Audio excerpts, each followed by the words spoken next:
Students, इस video में 12th class की जो एक्सरसाइज है 10.3 इसका इंट्रोडक्शन तो करा दिया है। इसके क्वेश्चनों पे आते हैं हम। और एक चीज़ का और ध्यान रखें, आप जिस फ़ोन में वीडियोज़ देखते हैं यहाँ से तो जो क्वालिटी है वीडियो की ठीक क्वालिटी डाली जा रही है बेटा। अगर आपको क्वालिटी अगर आपके फ़ोन में ख़राब आ रही है तो वहाँ कॉर्नर पर जा कर के जो 3 पॉइंट्स हैं, जो 3 बिंदियाँ सी हैं, वहाँ से जा कर के इसकी क्वालिटी सुधार कर लें। यहाँ से जो वीडियोज़ की जो क्वालिटी डाली जा रही है ठीक डाली जा रही है। ठीक है, ये ध्यान ज़रूर रखना। हर वीडियो में ऐसे ही अपने आप क्वालिटी सुधार लेना इसकी। तो पहले क्वेश्चन पर आते हैं। पहला क्वेश्चन क्या कह रहा है, दो सदिशों वेक्टर ए तथा बी के परिमाण, दो वेक्टर हैं ए और बी, इनके जो परिमाण हैं √3 और √3 व 2 हैं। और ए डॉट बी बराबर कितना दे रखा है, √6। ए डॉट बी बराबर कितना दे रखा है, √6। तो ए वेक्टर ए तथा बी के बीच का कोण ज्ञात करना है। दोबारा सुने, क्वेश्चन क्या दे रखा है, क्वेश्चन दे रखा है दो वेक्टर हैं ए और बी, उनके परिमाण दे रखे हैं, मतलब मॉडुलस ए की वैल्यू दे रखी है और मॉडुलस बी की वैल्यू दे रखी है, और ए डॉट बी दे रखा है। तो इन दोनों के बीच का कोण ज्ञात करना है। माना वेक्टर ए और बी के बीच का कोण थीटा है, तब थीटा है तब क्या हो जाए, कॉस थीटा बराबर क्या होता है, दो सदिशों के बीच का कोण क्या होता है, कॉस थीटा बराबर ए डॉट बी बट्टे modulus A into modulus B. तो ए डॉट बी की वैल्यू कितनी दे रखी है, 6। उसने कह दिया ए डॉट बी बराबर मॉडुलस 6, सॉरी √6 अपॉन मॉडुलस ए की वैल्यू √3, मॉडुलस बी की वैल्यू 2।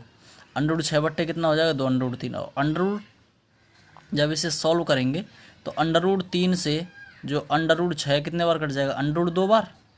और √2 से ये जो 2 है कितने बार कट जाएगा, √2 बार। तो 1/√2 वैल्यू आएगी। और कॉस थीटा बराबर कितना हो जाएगा, 1/√2। तो थीटा बराबर क्या हो जाएगा, कॉस इनवर्स 1/√2। और थीटा बराबर कितना हो जाएगा, कॉस इनवर्स, कॉस की टेबल में 1/√2 किसका मान होता है, कॉस π/4 का। तो जब वो पढ़ते हैं इनवर्स ट्रिग्नोमेट्रिक फंक्शन, वहाँ पढ़ाया जाएगा आपको कि कॉस इनवर्स कॉस थीटा बराबर क्या हो जाता है, थीटा हो जाता है। तो कॉस इनवर्स कॉस π/4 तो बराबर कितना हो जाएगा, π/4। तो थीटा बराबर कितना हो जाएगा, π/4। अतः सदिशों वेक्टर ए और बी के बीच का कोण कितना हो जाएगा, π/4। अच्छा क्वेश्चन है, दो वेक्टर के बीच का एंगल ज्ञात करना आना चाहिए आपसे। अगला क्वेश्चन, क्वेश्चन नंबर 2, उसने कहा है यदि सदिशों i cap -2j cap plus 3k cap और 3i cap -2j cap plus k cap, इनके बीच का कोण ज्ञात कर रहा है। तो क्या मानेंगे, पहला वेक्टर ये ए हो जाएगा और ये दूसरा वेक्टर बी हो जाएगा। माना वेक्टर ए बराबर i cap -2j cap plus 3k cap और वेक्टर बी बराबर 3i cap -2j cap plus k cap. तो इन दोनों के बीच का कोण पूछ रहा है। तो दोनों के बीच का कोण क्या हो जाएगा, दोनों के बीच का कोण कॉस थीटा बराबर ए डॉट बी बट्टे modulus A into modulus B.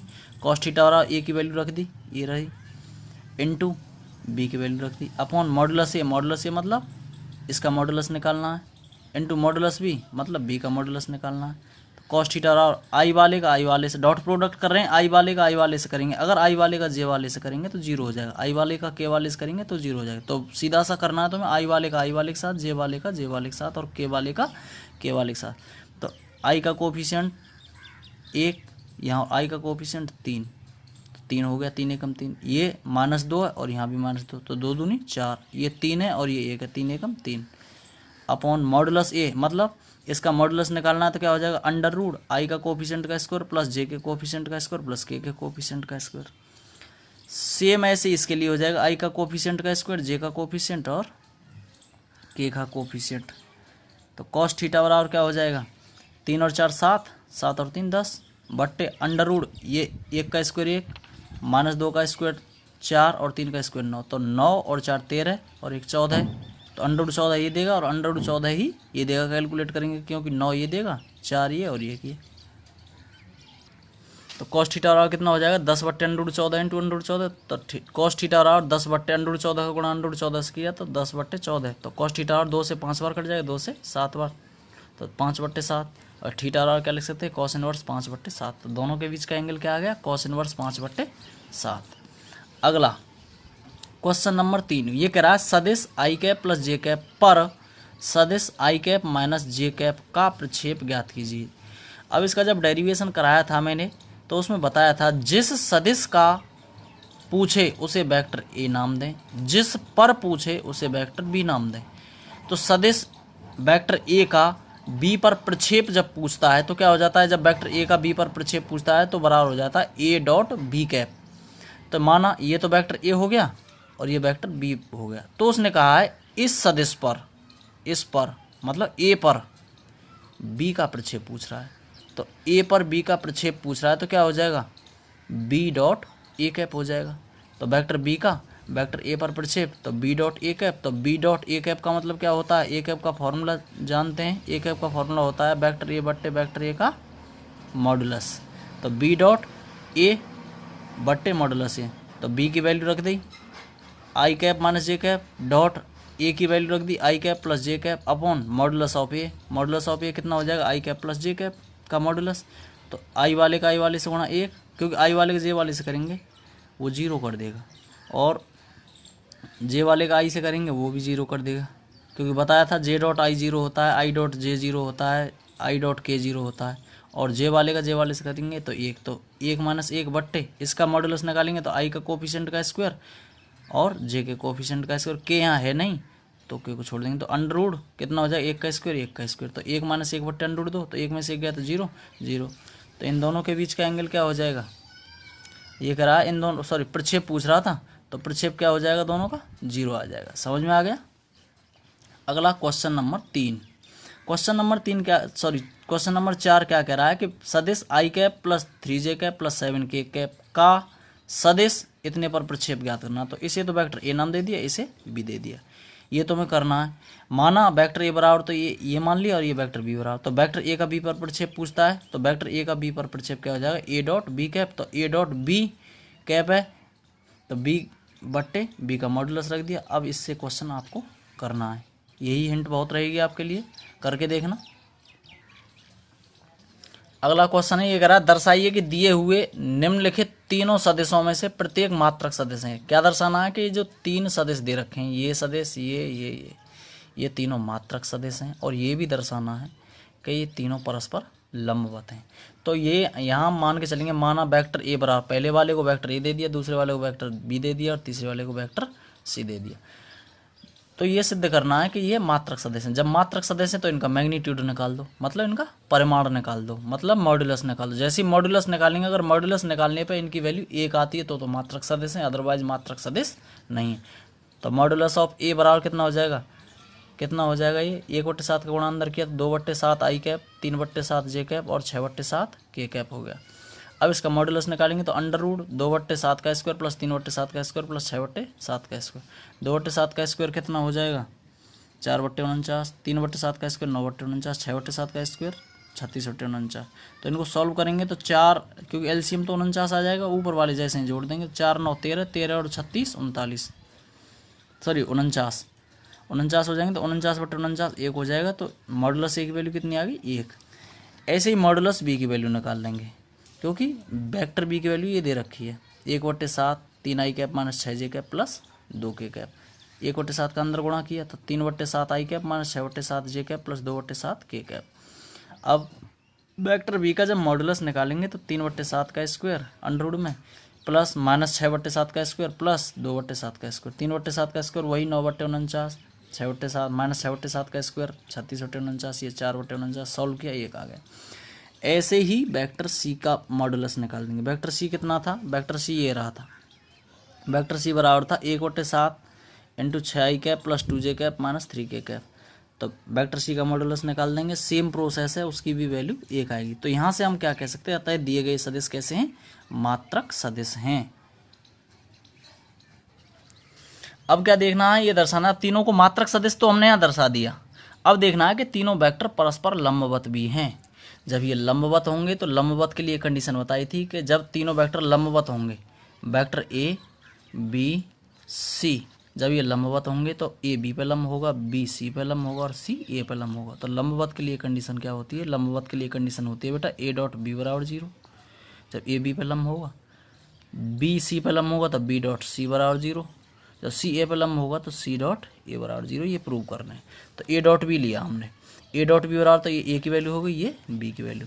Same process dot product आप पे अच्छे से आता होगा कि दो आई वाले का आई वाले से गुणा करना है, जे वाले का जे वाले से और के वाले का के से, क्योंकि बता दिया है मैंने रीज़न जब मैंने वहाँ प्रूव किया था इनका डॉट प्रोडक्ट। क्योंकि जैसे ही आई वाले का जे वाले से करेंगे तो आई और जे के बीच का क्या हो जाता है, एंगल 90 डिग्री हो जाता है। और हम जानते हैं कि दो डॉट प्रोडक्ट जब करते हैं वेक्टर ए और बी के बीच में तो ए डॉट बी बराबर होता है ए बी कॉस थीटा। तो कॉस थीटा और एंगल कितना हो जाएगा आई और जे के बीच में 90, तो कॉस थीटा कितना हो जाएगा 90 थीटा मतलब 90, तो कॉस 90 कितना हो जाएगा 0, तो ए डॉट बी बराबर कितना हो जाएगा 0। लेकिन आई वाले के साथ करेंगे तो कितना हो जाएगा एंगल 0, आई और आई के बीच में एंगल 0, तो कॉस 0 कितना देगा 1 देगा। तो आई वाले के साथ गुणा करना, जे वाले के साथ, अगर आई वाले का जे वाले के साथ कर देंगे तो 0 हो जाएगा, और आई वाले के साथ करेंगे तो 1 देगा। तो आई वाले के साथ करो 2/7 गुणा 3/7 प्लस 3/7 गुणा ये कितना -6/7, अगला 6/7 गुणा 2/7, सॉल्व करेंगे तो 2/7 गुणा 3/7 6/49, ये 18/49, ये 12/49, 6/49 प्लस के और 12/49 प्लस के, तो कितने हो जाएंगे 18/49 माइनस 18/49 बराबर 0। तो यहाँ से क्या मिल रहा है, अतः वेक्टर ए तथा वेक्टर बी परस्पर लंब है। इसी प्रकार वेक्टर बी व सी के लिए आपको करना है, तो बी डॉट सी बराबर 0 आना चाहिए। ऐसे ही वेक्टर सी व ए परस्पर लंब होंगे, अर्थात सी और ए का डॉट प्रोडक्ट 0 होना चाहिए। इसलिए हम क्या कह देंगे, हम कह देंगे कि वेक्टर ए बी तथा सी एक दूसरे पर परस्पर लंबवत हैं। समझ में आ गया होगा। कुछ पोर्शन तुम भी करके देखा करें, ये जैसे एक पार्ट करके रख दिया है मैंने, अगला पार्ट, अगले जो 2 पार्ट हैं वो आपको करना होंगे। अगला क्वेश्चन नंबर 6। क्वेश्चन नंबर 6 क्या कह रहा है, यदि vector A plus B into A minus B बराबर 8 और वेक्टर ए का मॉडुलस बराबर 8 इंटू वेक्टर बी का मॉडुलस हो, तो वेक्टर ए का मॉडुलस एवं वेक्टर बी का मॉडुलस ये ज्ञात करने हैं आपको। तो बड़ा ही सिंपल क्वेश्चन। तो दे क्या रखा है आपको कि A plus B dot A minus B बराबर 8, तो A plus B dot A minus B बराबर 8 है, तो इनका डॉट प्रोडक्ट कीजिए। पहले हमने क्या लगा दिया है, डिस्ट्रीब्यूटिव लॉ लगा दिया है, मतलब वितरण नियम लगा दिया। पहले ए वाले का इसके साथ गुणा किया, तो A dot A minus B, फिर प्लस बी डॉट इसके साथ plus B dot A minus B. तो देखना ए का ए से डॉट किया तो ए डॉट ए का इससे किया माइनस है, ये माइनस है तो minus A dot B plus B dot A, अब प्लस का इससे किया तो माइनस बी डॉट बी। तो ये तो हो जाएगा। एक चीज़ भी सिद्ध की थी मैंने कि ए डॉट ए जो होता है, जब इसका आर्टिकल कराए थे, इसके जब डेरिवेशन कराए थे इसके इंट्रोडक्शन में, तो ए डॉट ए बराबर क्या हो जाता है मॉडुलस ऑफ ए स्क्वायर।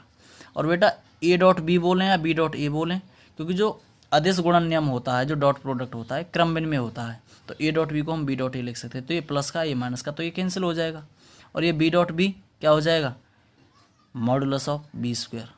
बराबर ये 8 दे रखा है प्रश्नानुसार, तो कितना हो जाएगा modulus of A square minus modulus of B square 8।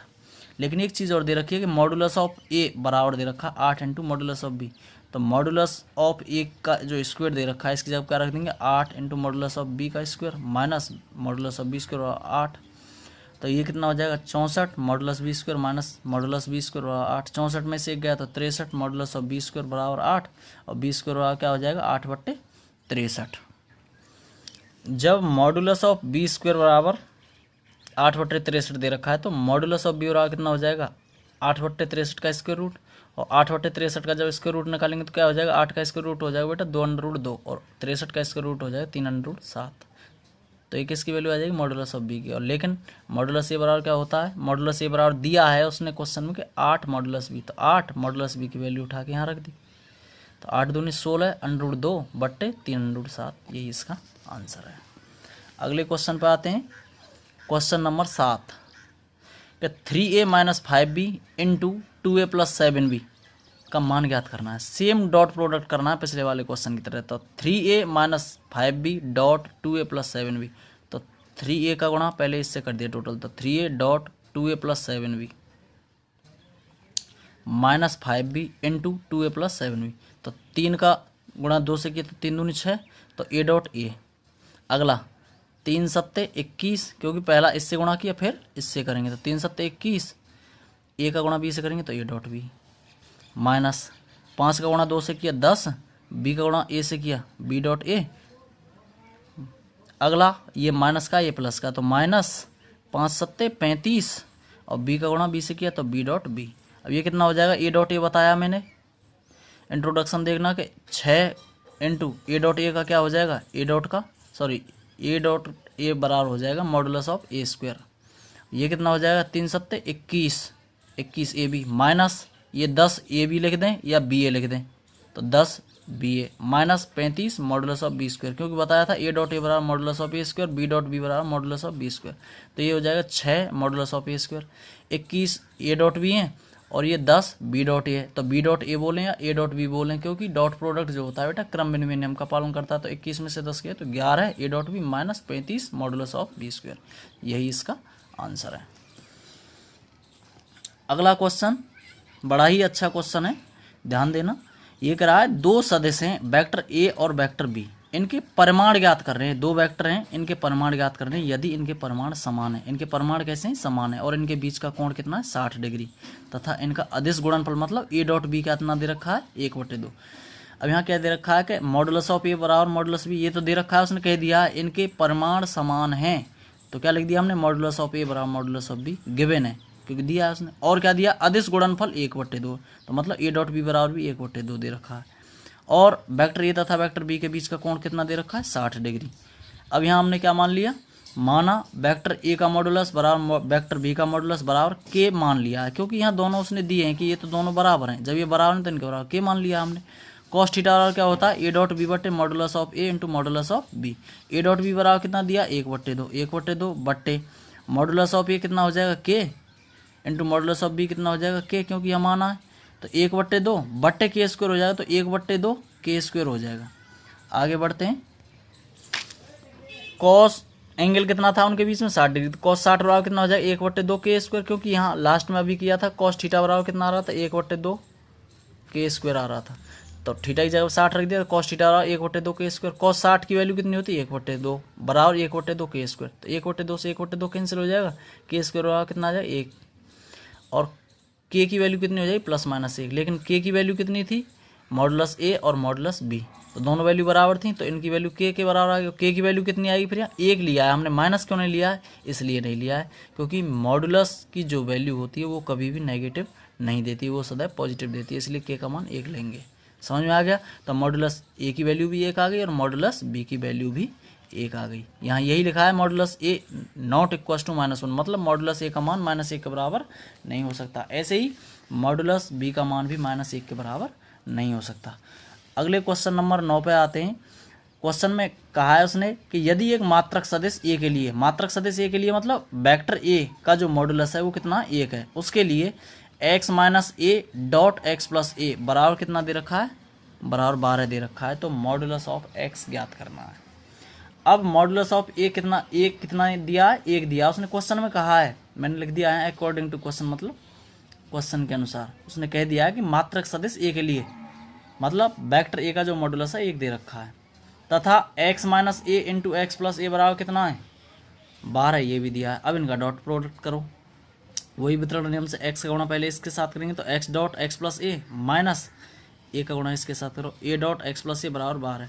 तो x का गुणा x से किया, x डॉट x का इससे किया तो x डॉट ए, इसका इससे किया तो a डॉट x, इसका इससे किया माइनस ए डॉट ए बराबर 12। तो x डॉट ए लिख दें या a डॉट x लिख दें, क्योंकि डॉट प्रोडक्ट क्रम विनिमय नियम का पालन करता है, इस वजह से बराबर हो जाएंगे। तो इससे तो ये कैंसिल हो जाएगा। यहाँ कितना हो जाएगा?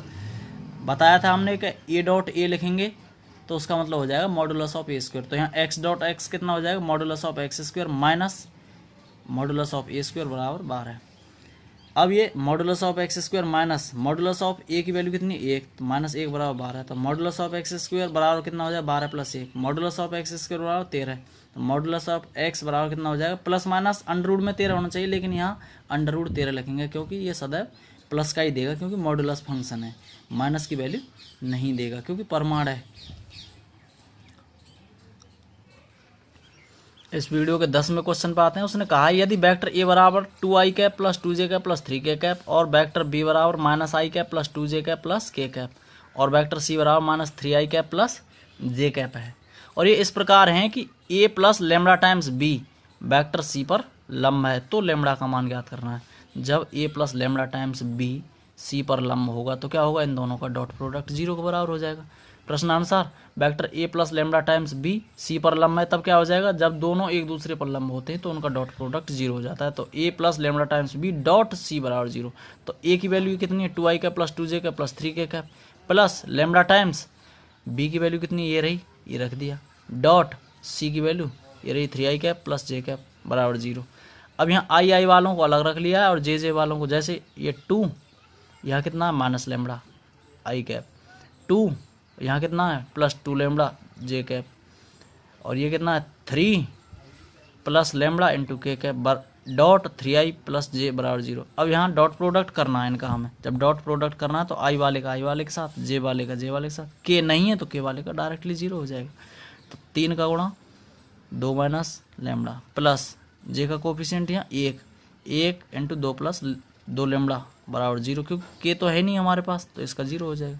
तो 3 दूनी 6 माइनस 3 लेमड़ा, ये 2 प्लस 2 लेमड़ा बराबर 0। तो 6 और 2 8, और माइनस के 3 लेमड़ा है प्लस के 2 लेमड़ा है, तो माइनस के लेमड़ा बराबर 0, तो लेमड़ा बराबर कितना आ जाएगा 8। तो इस वीडियो में हम 10 ही क्वेश्चन कराएंगे। अगले जो 8-9 क्वेश्चन है अगले वीडियो में करा देंगे, जिससे ये एक्सरसाइज पूरी हो जाएगी। अगर वीडियोज़ में कोई चीज़ समझ में नहीं आई है तो कमेंट ज़रूर किया करें, जिससे पता लग जाए कि हाँ आप पढ़ रहे हैं। और कोई चीज़ समझ में नहीं आती है बार बार पॉज करके देखा करें, और वीडियोज़ को लाइक किया करें और शेयर ज़रूर किया करें जितने ग्रुप भी हैं आपके। और चैनल पर अगर नए हैं तो चैनल को सब्सक्राइब कर लें। धन्यवाद।